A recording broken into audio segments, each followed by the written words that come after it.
Hi guys, how are you? I am fine also. Safe sir is also fine. काफ़ी दिनों के बाद आज लेक्चर ले रहा हूँ मैं.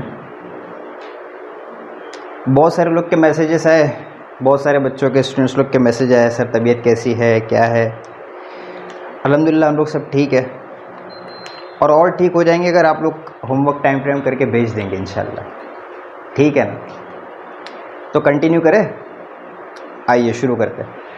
हम लोग पढ़ रहे थे बच्चों रोटेशनल डायनामिक्स, और रोटेशनल डायनामिक्स से जहाँ तक मुझे याद है लास्ट टाइम मैंने आप लोग को एक होमवर्क दिया था. 8 क्वेश्चंस मैंने दिया था. आप वो न्यूमेरिकल्स थे एक्चुअली, तो वो क्वेश्चंस आपको करने थे. हार्डली कुछ लोगों ने कुछ क्वेश्चंस करके सेंड किया है, हालांकि बहुत सिंपल थे वो. Simple kinematical equations are there. Just you have to look at that equations. You just have to look at the questions, just write whatever is given, apply the formula, apply that equation, and definitely you can get the answer. But you are not doing that. अगर आप नहीं कर पा रहे हैं तो please आप मुझे डाउट तो कम से कम पूछ सकते हैं ना कि सर ये कैसे होगा, ये बताइए हमें कैसे होगा ये. जब तक आप रिस्पॉन्स नहीं करोगे तब तक हमें कुछ पता नहीं लग सकता कि आपको कितना समझ में आ रहा है, क्या हो रहा है, क्या नहीं हो रहा है. आपका रिस्पॉन्स ये बहुत ज़्यादा इम्पोर्टेंस रखता है बच्चों, याद रखना. हम तो यहाँ पे रिकॉर्ड करके भेज देंगे ना, आप घर पे देख भी लेंगे, लेकिन आपको कितना समझ में आया ये हमको उसी वक्त पता चलेगा जब आप कुछ रिस्पॉन्स देंगे. जब हमारा दिया हुआ काम आप करके भेजेंगे तो हमें उस वक्त पता चलता है कि हाँ बच्चे लोग सही करके दे रहे हैं, मतलब उनको समझ में आया. Are you getting me? So please इसको थोड़ा सीरियसली लो आप लोग, और टाइम टू टाइम होमवर्क को करके भेजा करो. ठीक है, चलो हम लोग आ जाते हैं टॉपिक पे. देखो जहाँ तक रोटेशनल डायनामिक्स की बात है, हम लोगों ने इसको पढ़ा था. आई थिंक 3 काइनेमेटिकल इक्वेशंस तक पढ़ा था. उसके बाद हम लोगों ने टॉर्क और एक्सेलरेशन का थोड़ा सा टर्म्स, टॉर्क और उसके रिलेटेड एक्सेलरेशन की बात किया था, है ना. आज हम लोग बात कर लेंगे इसी एक्सेलरेशन वाले पार्ट को, थोड़ा सा कंटिन्यू करते हैं. देखो जब भी बच्चों कहीं भी सर्कुलर मोशन हो रहा होता है, मान लेते हैं ये एक सेंटर है, यहां पर कोई ऑब्जेक्ट है और यहां से यहां तक का इसका डिस्टेंस है. इसको मैंने डिनोट किया किससे? आर से. और ये इस तरफ एंगुलर वेलोसिटी ओमेगा से सर्कुलर मोशन परफॉर्म कर रहा है, such that this particular object has uniform velocity, uniform linear velocity. इसकी जो, मैं इसको साइड में लिखता हूं, इसकी जो वेलोसिटी v है ना लीनियर डायरेक्शन में, दैट इज यूनिफॉर्म. तो एंगुलर वेलोसिटी भी यूनिफॉर्म होगी, मतलब ये परफॉर्म कर रहा है यूनिफॉर्म सर्कुलर मोशन. आप ये बात अच्छी तरह जानते हैं कि अगर आप बाइक ड्राइव कर रहे हो, बाइक राइड कर रहे हो, और वाइल ड्राइविंग अगर आप एक्सेलरेट नहीं कर रहे हो, राइट हैंड साइड में क्या होता है? एक्सेलरेटर ना, लेफ्ट साइड में क्लच होता है. If you are not accelerating it, मतलब you are making it constant, तो एक्सेलरेशन तो ज़ीरो है क्योंकि आप एक्सेलरेट नहीं कर रहे हो. लेकिन क्या वेलोसिटी ज़ीरो होती है? नहीं. तो acceleration zero does not mean the velocity equal to zero. ये बात याद रखिएगा अच्छे से. अब यहाँ पर अगर ये ऑब्जेक्ट कांस्टेंट वेलोसिटी से, कांस्टेंट लीनियर वेलोसिटी से आगे जा रहा है, मतलब एंगुलर वेलोसिटी भी इसके कांस्टेंट है, तो वेलोसिटी कांस्टेंट है, मतलब एक्सेलरेशन कितना है? Zero.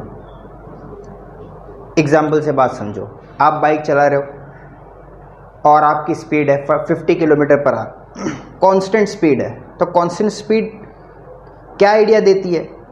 Constant speed gives the idea that acceleration is kept constant, you are not moving it. So if velocity is constant then acceleration is zero, there is no acceleration. So I can write over here कि the linear velocity of the object, कौन सी velocity? Linear velocity linear velocity constant,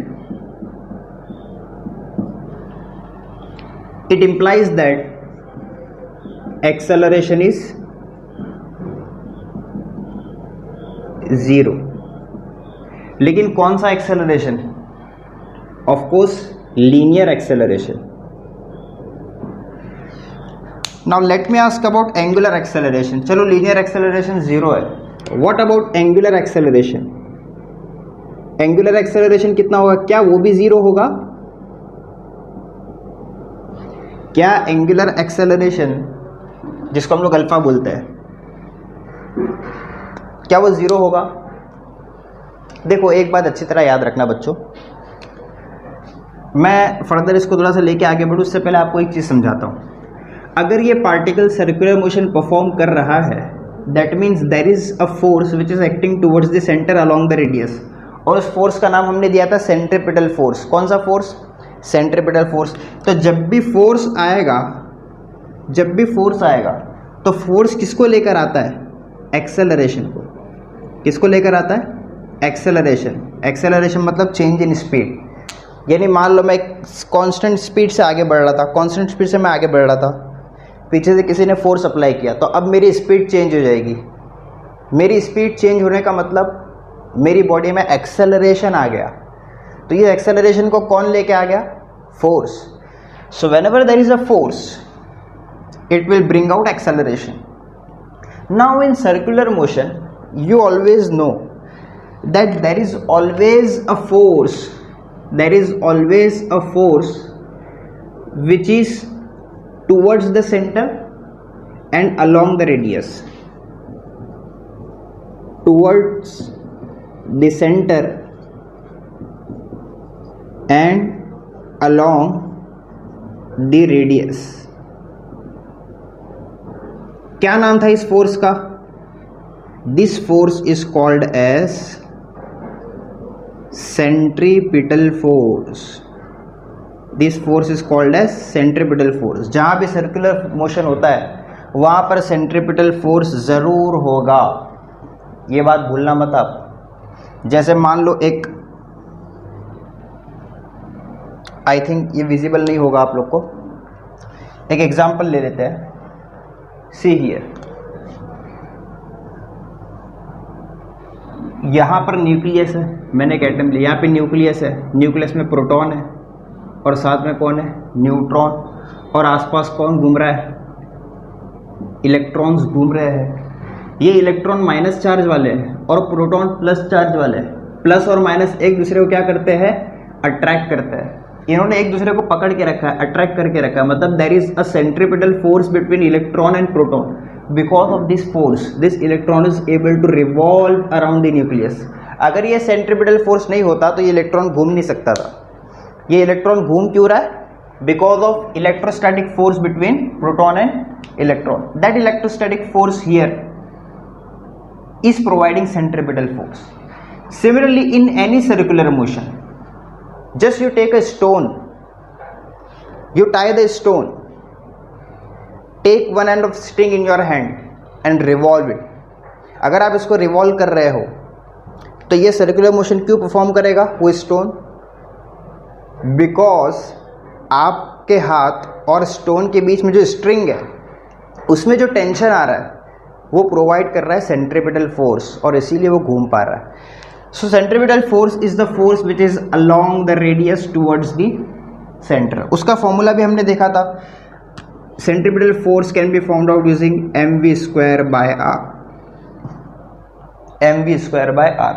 mv square by r can be written as mr omega square, where omega is angular velocity and v is linear velocity. यहाँ पे दो term लिखा हूँ ना मैंने, linear velocity वाला टर्म और angular velocity वाला टर्म. तो angular velocity वाले टर्म में centripetal force का फॉर्मूला ये है mr omega square, और linear velocity वाले टर्म में इसका फॉर्मूला है mv square अपॉन R. अब यहां पे मुझे बताना क्या है, देखिए अगर यहां पर फोर्स है centripetal force between this object and the centre, then there will be of course an acceleration.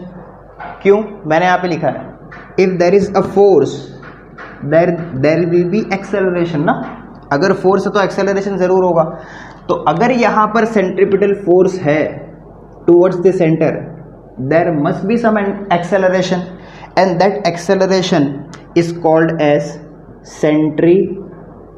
Centripetal acceleration. तो कोई भी सर्कुलर मोशन आप उठा लो, चाहे वो सर्कुलर मोशन में स्पीड पार्टिकल की कांस्टेंट क्यों ना हो, उसकी एंगुलर वेलोसिटी भी कांस्टेंट क्यों ना हो, कहने का मतलब वो यूनिफॉर्म सर्कुलर मोशन हो या नॉन यूनिफॉर्म सर्कुलर मोशन हो, there will be an always acceleration and that is centripetal acceleration. हाँ, अब अगर यूनिफॉर्म सर्कुलर मोशन है मतलब उसकी angular velocity throughout the circular motion constant है, तो सेंट्रीपिटल एक्सेलरेशन तो होगा, टेंजेंशियल एक्सेलरेशन जीरो हो जाएगा। और अगर नॉन यूनिफॉर्म सर्कुलर मोशन है तो टेंजेंशियल एक्सेलरेशन भी होगा और सेंट्रीपिटल एक्सेलरेशन भी होगा। बच्चों, इसमें कंफ्यूज होने वाली कोई बात नहीं है, इसको हम लोगों ने प्रीवियस लेक्चर्स में कवर कर चुके हैं। अगर आप लोग को ये चीज़ अभी थोड़ा सा कंफ्यूजिंग लग रही है तो मैं आपसे रिक्वेस्ट करूंगा, प्लीज़ पिछले लेक्चर्स आप जाकर देखिए, ठीक है। हम लोग अभी आगे कंटिन्यू करते हैं। अभी हम लोग को पढ़ना है इसमें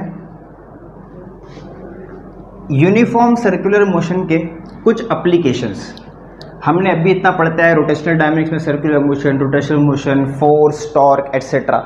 अभी थोड़ा सा कुछ इंटरेस्टिंग एप्लीकेशंस देखते हैं।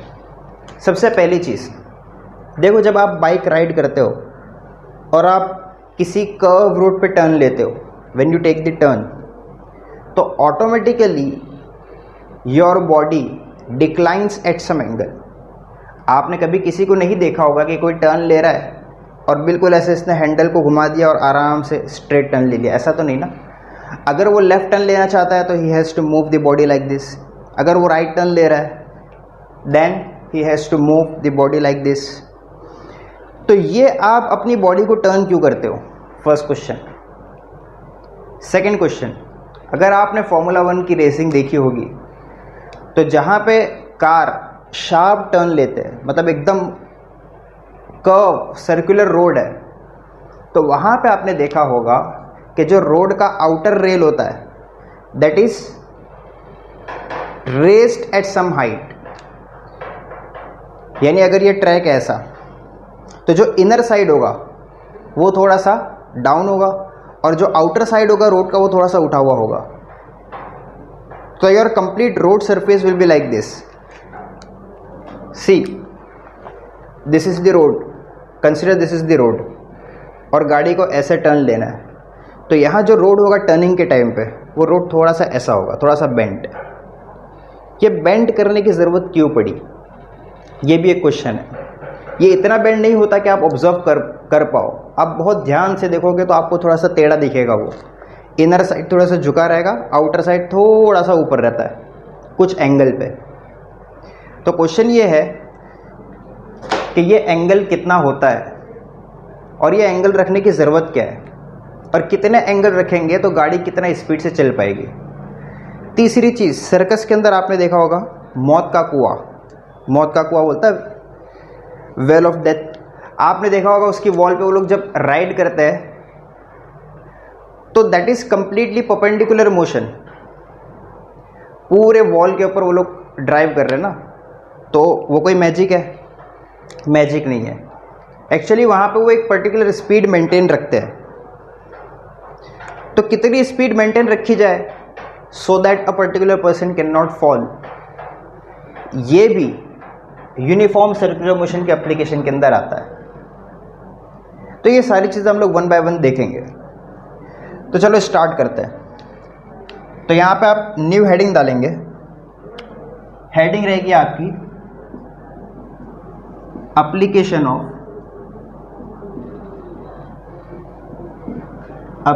Of uniform circular motion. उसमें सबसे पहला एप्लीकेशन देखेंगे। सबसे पहला एप्लीकेशन उसकी आप हेडिंग डाल लो, स्पीड ऑफ द व्हीकल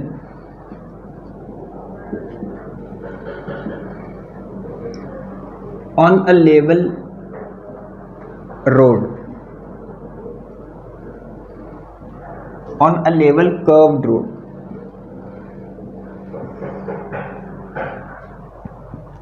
चलो अब यहाँ पे देखो, तो मान लेते एक ऐसा रोड है, अगर आप टॉप से देखेंगे तो ये आपको ऐसा दिख रहा है, और यहाँ पर कोई कार है जो टर्न ले रही है, ठीक है, आप टॉप से देख रहे हो सारी चीज़ें, और ये सर्कुलर रोड है, सर्कुलर ट्रैक है, जिसका सेंटर समवेयर यहाँ पे है। अगर मैं यहाँ से देखूँ, इधर से सामने से देखूँ, तो सामने से मुझे गाड़ी के पीछे का पोर्शन दिखेगा, उस पोर्शन को मैं इस तरह से ड्रॉ कर रहा हूँ, उस पर्टिकुलर पोर्शन को I am drawing like this.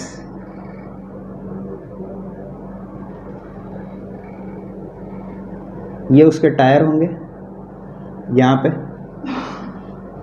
और उससे कुछ दूरी पे आर पे एक पर्टिकुलर सेंटर होगा जिसके अराउंड ये गाड़ी टर्न ले रही है। इमेजिन कर पा रहे हो ना, ये टॉप व्यू था, टॉप से आप देख रहे थे तो ये आपको ऐसा दिख रहा था। अब आप यहाँ से देख रहे हो, यहाँ से देख रहे हो, तो गाड़ी के पीछे का पोर्शन आपको ऐसा दिखेगा कुछ, और ये सेंटर आपको यहाँ पे दिखेगा। ये सेंटर बच्चों, आपको ये जो गाड़ी होगी इसका सेंटर ऑफ मास से लेके यहाँ तक की एक लाइन ड्रॉ कर देना है। ये दूरी हम लोग आर मानेंगे, स्मॉल आर, ठीक है। हम लोग फाइंड क्या करने वाले हैं, हम लोग ये चीज़ फाइंड कर रहे हैं कि अगर इस कार को इस रोड पे सेफ टर्न लेना है, without skidding, without sliding, without any accident, अगर इसको कंप्लीटली सेफ टर्न ले रहा है इस रोड पे, तो इसको कितनी स्पीड से जाना पड़ेगा। देखिए, अगर कर्व्ड रोड पे अगर आप ज़्यादा हाई स्पीड से अगर टर्न लोगे तो ये भी हो सकता है,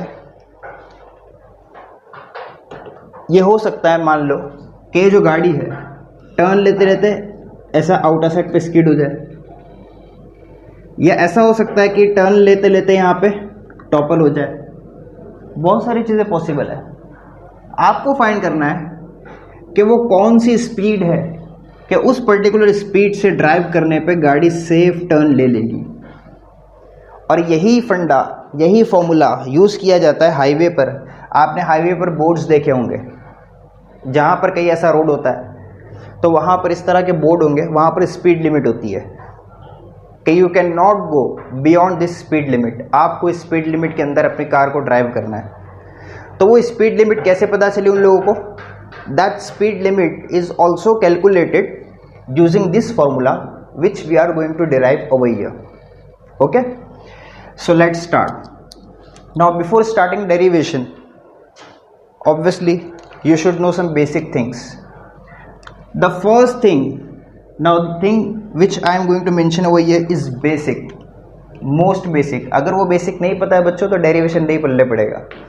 सबसे पहली चीज़ जो है वो है फ्रिक्शन का कॉन्सेप्ट। उसको मैं थोड़ा सा आपको बताया था यहीं पे। मैंने अपने हाथ को यहाँ पे रखा बोर्ड पे ऐसे। Now I am trying to move my hand like this. क्या मैं मूव कर पा रहा हूं? मूव कर लेंगे, लेकिन it is very difficult. Why? Now suppose carrom board का जो पाउडर होता है, बोरिक पाउडर, अगर वो मैं अपने हाथ पे लगा लूं और फिर मैं अपने हाथ को ऐसा मूव करूं यहां से वहां, तो आप देखेंगे आई कैन इजीली मूव। तो दोनों कंडीशन में क्या डिफरेंस आया? जब पहली कंडीशन में अपने हाथ को यहाँ पे रखा और मूव कर रहा था, तो कौन ऐसी चीज़ है जो मेरे हाथ को यहाँ पे फॉरवर्ड डायरेक्शन में मूव होने नहीं दे रही? That is force of friction. वो कोई फोर्स है और उस फोर्स को हम लोग बोलते हैं फ्रिक्शनल फोर्स। कैसा फोर्स? Frictional force. उसको डिनोट करते हैं fs, force of static friction. उसका फॉर्मूला है f s is equal to mu into n. अब ये म्यू और एन क्या है, देखिए ये जो म्यू है, this mu is coefficient of friction, mu is coefficient of friction. Coefficient of friction basically आपको ये बताता है कि कोई मटेरियल कितना ज़्यादा फ्रिक्शन वाला है। फॉर एग्जांपल आपने एक साइकिल के जो ब्रेक होते हैं ना, जो व्हील पे ब्रेक पैड लगे होते हैं, वो आपने देखा होगा वो रबर का होता है। रबर तो नहीं, एस्बेस्टॉस यूज़ किया जाता था पुराने ज़माने में, अब एस्बेस्टॉस यूज़ नहीं करते हम लोग, now we are using some alloy. तो वो स्टील के रिम पे लगा होता है, जब आप ब्रेक अप्लाई करते हो तो वो जाके रिम से लगता है ऐसे और ब्रेक अप्लाई करता है, क्योंकि उसका कोएफिशिएंट ऑफ फ्रिक्शन बहुत ज़्यादा है। समझ रहे हो आप? उसी तरह अगर मान लो कैरम बोर्ड में आपने बोरिक पाउडर डाला हुआ नहीं है, आप ऐसे ही खेल रहे हो, तो जो स्ट्राइकर होगा उसका मूवमेंट थोड़ा सा डिफिकल्ट होगा, लेकिन जैसे ही आपने पाउडर डाल दिया तो इस पाउडर ने आकर क्या किया, म्यू को कम कर दिया, कोएफिशिएंट ऑफ फ्रिक्शन को कम कर दिया, and because of that your striker moves faster. So coefficient of friction का आपको आइडिया आ गया। ये ऐसा टर्म है जो ये बताता है कि फ्रिक्शन कितना है, आप समझ गए। दूसरी चीज़ यहाँ पर एन, बच्चों एन जो है वो है आपका normal reaction, your n is normal reaction. Normal reaction क्या, देखो ये सारी चीज़ें 11th में पढ़ चुके हो, यहाँ पर मैं इसलिए बता रहा हूँ कि जो लोगों ने 11th स्टैंडर्ड के अंदर ये सारी चीज़ें नहीं पढ़ी है बेसिक, उसको आप ध्यान से सीख ले। अदरवाइज अगर आपको और डिटेल में पढ़ना है तो आप टेक्स्ट बुक उठा के पढ़ ले, चैप्टर नंबर 4।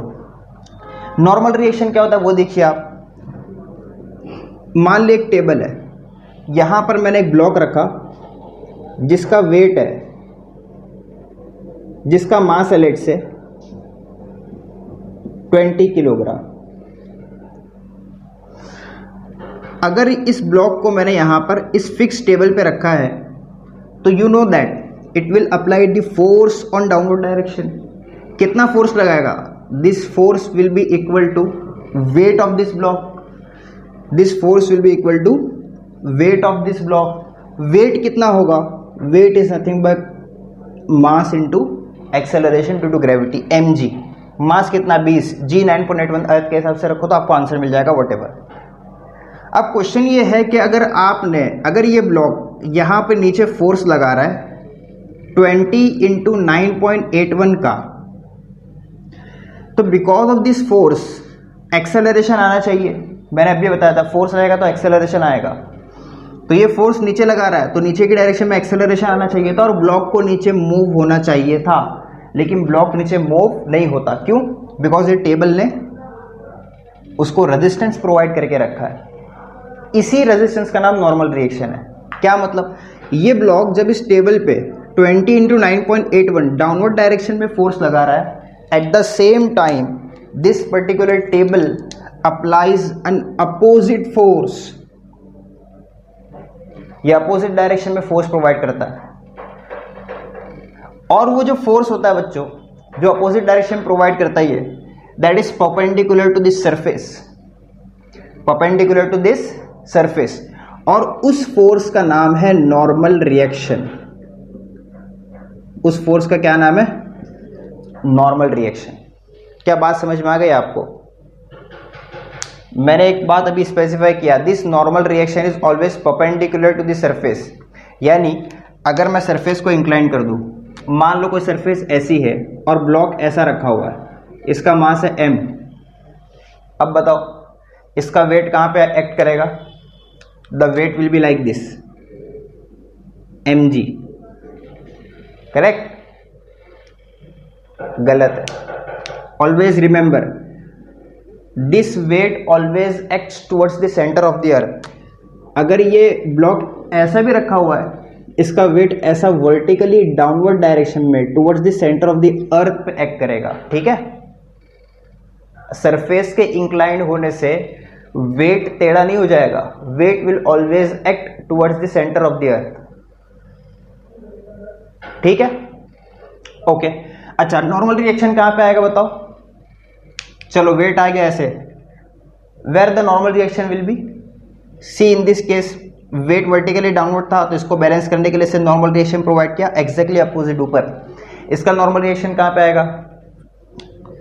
ये फिक्स सरफेस है। The normal reaction, you might be thinking like this is the normal reaction. अगर आप ऐसा सोच रहे हो बच्चों, this is wrong. Normal reaction मैंने अभी बताया, that is always perpendicular to this surface. Normal reaction will be like this. समझे अच्छे से? तो मैं ये सब इसलिए बता रहा हूं कि इस फॉर्मूले में जो एन वाला टर्म आया, f s is equal to mu into n, mu is coefficient of friction and n is your normal reaction. This is normal reaction. Okay, तो ये डेरिवेशन करने के लिए हम लोग को ये फॉर्मूले की जरूरत पड़ेगी अभी। दूसरी एक चीज, और वो है सेंट्रीपिटल फोर्स का फॉर्मूला। किसका फॉर्मूला? Centripetal force. क्या फॉर्मूला था? The formula of centripetal force is what? mv square upon r, that you already know. अच्छा, मुझे एक बात बताओ, ये अगर आपको लिखना है तो लिख लो, म्यू और ये n वगैरह। देखो जितनी चीजें मैं यहाँ पे लिखता जा रहा हूं, अगर आपको लिखना तो आप लिखते रहो, मैं लिख के यहाँ पे रब करते रहूंगा। आप स्क्रीन को पॉज कर सकते हैं और इसको लिख सकते हैं, ठीक है? आगे आइए, f s is equal to mu into n. अगर आप n को एफ एस के नीचे लेके आ जाएंगे तो यहाँ पे क्या बचेगा? म्यू। समटाइम्स बुक्स के अंदर आपको यहाँ पे म्यू नहीं, म्यू एस लिखा हुआ मिलेगा। कंफ्यूज मत होना, ये वही चीज है। म्यू एस मतलब coefficient of static friction. Actually friction आपके तीन तरह के होते हैं, स्टैटिक, रोलिंग और डायनेमिक। तो उसके हिसाब से आपको यहाँ पे टर्म्स मिलेंगे, या तो म्यू एस, या तो म्यू डी, या तो म्यू आर। और ये सारी चीज़ें, ये फ्रिक्शन की तीनों टाइप आप 11th के अंदर पढ़ चुके हो। अगर आपको कंफ्यूजन हो रहा है, please go and refer that. Okay, now come here. अब देखिए यहाँ पे, तो ये हम लोगों ने फ्रंट व्यू ड्रॉ किया था कार का, और ये सॉलिड सरफेस है। तो मान लेते कार का वेट है m, तो ये नीचे डाउनवर्ड डायरेक्शन में mg वेट प्रोवाइड करेगी, और इसी का नॉर्मल रिएक्शन ऊपर आएगा n। हाया ना? That normal reaction will balance mg, so n and mg both will be equal. अब जब ये कार सर्कुलर ट्रैक पे सर्कुलर मोशन परफॉर्म करेगी, टर्न लेगी सर्कुलर ट्रैक पे, तो हमने अब भी देखा कि सर्कुलर मोशन परफॉर्म करने के लिए सेंट्रीपिटल फोर्स का होना जरूरी है। तो यहाँ पे सेंट्रीपिटल फोर्स कौन प्रोवाइड करेगा? इस कार को ना हमने किसी रस्सी से बांध के रखा हुआ है, न इस कार को हम बाहर से कोई फोर्स प्रोवाइड करेंगे ताकि ये सर्कल के अंदर रहे। तो यहाँ पे सर्कुलर मोशन कौन, सेंट्रीपिटल फोर्स कौन प्रोवाइड करेगा? कौन सा वो फोर्स है जो इस बात के लिए रिस्पॉन्सिबल है कि ये कार इजीली सर्कुलर ट्रैक पे टर्न ले रही है, ये बाहर की तरफ स्किड नहीं होती। बच्चों अगर आप गौर करोगे तो आपको सिर्फ एक ही रीजन मिलेगा, और वो है कार के टायर्स। कार के टायर्स जो कि पॉलीमर से बने हुए हैं, उनका कोएफिशिएंट ऑफ फ्रिक्शन बहुत जबरदस्त है। The coefficient of friction between tyre and the road, मतलब मैं बोलना क्या चाह रहा हूं, ये इसके टायर है मान लो, और ये रोड के सरफेस है। तो इन दोनों के बीच में, रबर के टायर है ना ये, तो इन दोनों के बीच में जो कोएफिशिएंट ऑफ फ्रिक्शन म्यू है, ये इतनी ग्रिप प्रोवाइड करता है कि your car does not skid. So can I say the centripetal force which is towards the center along the radius is provided by force of static friction. Okay, the centripetal force is provided by force of static friction Fs. Are you getting it? Okay, so I am writing centripetal force Fcp is provided by static friction and weight of the car is balanced by normal reaction. Now if I look at this particular diagram very carefully, you can see there are two equations. First equations, this n is balanced by mg, so I can write n is equal to mg, equation number 1. Second thing, centripetal force is provided by static friction, that means Fcp is equal to Fs, that means Fcp, centripetal force का formula क्या होता है? mv²/r and that is equal to mu into n, where mu is static friction, n is normal reaction, F is equal to mu into n. अब भी हमने पढ़ा formula और ये हमारी बन गई इक्वेशन नंबर 2. अब मैं क्या कर रहा हूँ, dividing equation number 2 by equation number 1. Equation 2 को इक्वेशन 1 से आप डिवाइड कीजिए तो ये वाला टर्म लेफ्ट हैंड साइड पे जो mv²/r है उसको मैं डिवाइड कर रहा हूँ mg से. किससे? mg से. देखो इसको मैं ऐसा भी लिख सकता हूँ, n इक्वल टू mg है, I am writing mg equal to n, ऐसा भी लिख सकते हैं. ठीक है, let us divide mv²/r by mg. mv²/r divide by mg, that is equal to n divide by fs, n divide by fs या mu into n, sorry mv²/r by mg किए थे ना, तो mu into n divide by n, mu into n divide by n. अब यहाँ पे जो terms cancel हो रहे हैं उसको कैंसिल कर देते हैं, स्मॉल m से स्मॉल m कैंसिल हो गया, सही है. तो यहाँ पे क्या बचा, v²/r, तो आई कैन राइट v²/r और ये g कॉपी हो जाएगा, डिनोमिनेटर का डिनोमिनेटर ना, इज इक्वल टू यहाँ पर कैपिटल N न्यूमरेटर डिनोमिनेटर में क्या हो गया, cancel, and what will remain, mu. You can get v² is equal to mu rg, v² is equal to mu rg and therefore v is equal to under root of mu rg. ये तो आपको पता ही होगा बच्चों, जब यहाँ से square हटेगा तो यहाँ पे क्या आ जाएगा, root. This is the velocity, this is the speed, this is the minimum speed, sorry this is the maximum speed. This speed you can not cross. अब यहाँ पर हाईवे पर जो बोर्ड्स लिखे होते हैं स्पीड लिमिट के, वो स्पीड इसी फॉर्मूले से कैलकुलेट की जाती है. अगर आपको मान लो you are a civil engineer, you are given a circular track and you are said to find out the safe speed, आपको क्या करना है, just you have to collect the information about the tyre. उस tyre का road के साथ coefficient of friction कितना है, पहली चीज़. दूसरी चीज़, वो जो रोड है उसका रेडियस ऑफ कर्वेचर कितना है, and third thing is g, which is very well known to you, 9.81 metre per second square, acceleration due to gravity of the earth. ये सारी चीज़ें आप यहाँ पे पुट कर दोगे, you will get the answer. अब यहाँ पे कंफ्यूज आपको देखो कैसा किया जाएगा, बात को ध्यान से सुनना. आपको क्वेश्चन में गिवन होगा कि एक कार है, उस कार के लिए एक सर्कुलर ट्रैक पे सेफ स्पीड 50 किलोमीटर पर आ रहा है. उसी कार के मास के डबल एक बड़ा टैंक है, कार के मास के डबल, यानी वो कार मान लो मास m वाली है, तो एक 2m मास वाला एक टैंकर है, वो उसी रोड से जाना चाहता है, तो उसको कितनी स्पीड से जाना पड़ेगा अगर वो सेफली टर्न लेना चाहता है. तो अब आप लोग क्या करोगे, बिना सोचे समझे सीधा आप कर दोगे, हाँ उसकी स्पीड पहले वाली कार की स्पीड के आधी हो जाएगी. हालांकि ये आपका आंसर बच्चों गलत है. आपको इस बात का ध्यान रखना है कि ये हमने जो फॉर्मूला डिराइव करके लाए, क्या इस फॉर्मूले में कहीं भी मास का टर्म है, कहीं भी मास का टर्म है क्या यहाँ पे, there is no mass term over here, mass is not there. That means the speed is independent of the mass. Velocity of the vehicle, speed of the vehicle on a curved road is independent of the mass. It depends upon coefficient of friction between tire and the road. It depends upon radius of the curvature, and on earth g we assumed as constant. तो क्या आप बात अच्छी तरह समझ में आ गई? तो ये जो स्पीड हमको मिली, this is the maximum speed limit. अगर किसी गाड़ी को सेफली टर्न लेना है कर्व रोड पे, तो उसकी स्पीड इस फॉर्मूले से कैलकुलेट की गई स्पीड से कम होना चाहिए. अब बात समझे, this is the maximum speed. Okay, so because this is the maximum speed, so sometimes we write like this, Vmax is equal to under root of mu r g, इस तरह भी हम इसको लिखते हैं। And this is very important formula.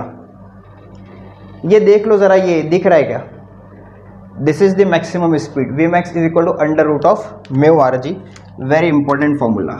ये formula काय का है? Maximum speed of the car, मैं यहाँ पे लिख देता हूँ बिकॉज वहाँ पे शायद विजिबल नहीं रहेगा। This is the maximum speed of the vehicle on a curved level road. ये लेवल रोड मेंशन क्यों कर रहा हूँ? Because this road is not banked, this is not banked, this is level road. So maximum speed of the vehicle on a curved level road. ठीक है, तो ये एक डेरिवेशन था छोटा सा। अभी आप क्या कीजिए, स्क्रीन को पॉज कीजिए और ये सारी की सारी चीज़ें आप कॉपी करो, उसके बाद हम लोग आगे कंटिन्यू करते हैं।